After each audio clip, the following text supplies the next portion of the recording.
आज आपको दिखाते हैं जिसको ईसाई भाई अपना प्रभु बताते हैं यहोवा जी को, वो जो कहता है उसका उल्टा ही करवाता है। बाइबल में मूसा जी का प्रकरण आता है जिसमें कि मूसा जी को उसने 10 आज्ञाएं दी थी। उसमें से ये था कि तू खून मत करना, व्यभिचार न करना, किसी स्त्री को गलत नजर से ना देखना। उसके उल्टे वो मूसा जी से क्या करवाता है, आपको इसी चीज का प्रमाण दिखाते हैं बाइबल में ही। यह पवित्र Bible the Bible society of India से छपी है। निर्गमन चैप्टर पे पेज नंबर 92 इसमें लिखा है 10 आज्ञा है।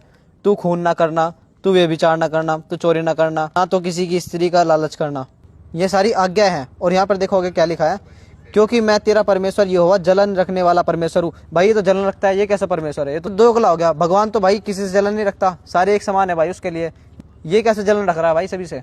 अब आप चैप्टर गिनती के आएंगे 29 के 32 में। फिर आगे कहा, फिर यहोवा ने मूसा से कहा, मिद्यानियों से इजराइलियों का बदला ले, यहोवा का बदला ले। अब भाई ये तो बदले लेने की बात कर रहा है, यहाँ पे तो ये लड़ाई की बात कर रहा है। अब आप देख लो कि ये भगवान कैसे हुआ। एक तरफ तो ये कह रहा है कि खून ना कर, और दूसरी तरफ कह रहा है कि बदला ले। तो इन्हें भगवान कौन बता देगा? भाई तो शैतान के काम है कि जो मिदान के 5 राजा थे उनका घात किया, और बोर के पुत्र बिलाम को भी उन्होंने तलवार से घात कर दिया।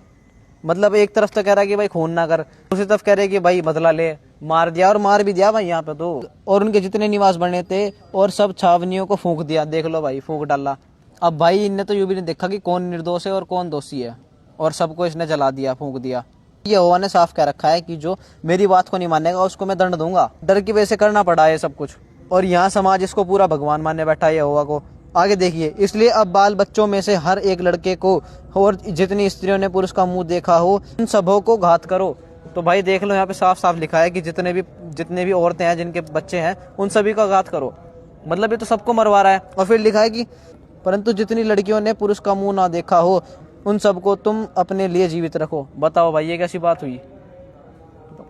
तो भाई ये भगवान के विचार होते हैं क्या ऐसे? तो आपको दिखाते हैं दोगलापन किसे कहते हैं। एक तरफ तो ये वो कह रहा है कि स्त्रियों का लालच मत करना, अब दूसरी तरफ यहाँ लिखा है जो स्त्री कुंवारी है उनको अपने पास रख लेना।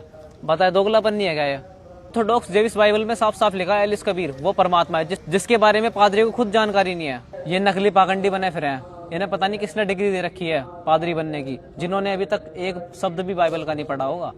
कबीर परमात्मा है जो कि एक समान समदृष्टि है, जो कि सबको एक नजरों से देखता है और सब उसके बच्चे हैं, जो कि दयालु है।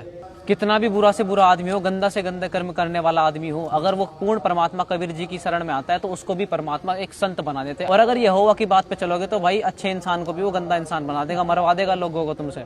तो आप सभी से हाथ जोड़कर प्रार्थना है कि आप आज ही संत रामपाल जी महाराज जी की लिखित पुस्तक ज्ञान गंगा को मंगाए और उसको पढ़िए, और संत रामपाल जी महाराज जी के सत्संग यूट्यूब चैनल पर देखिए।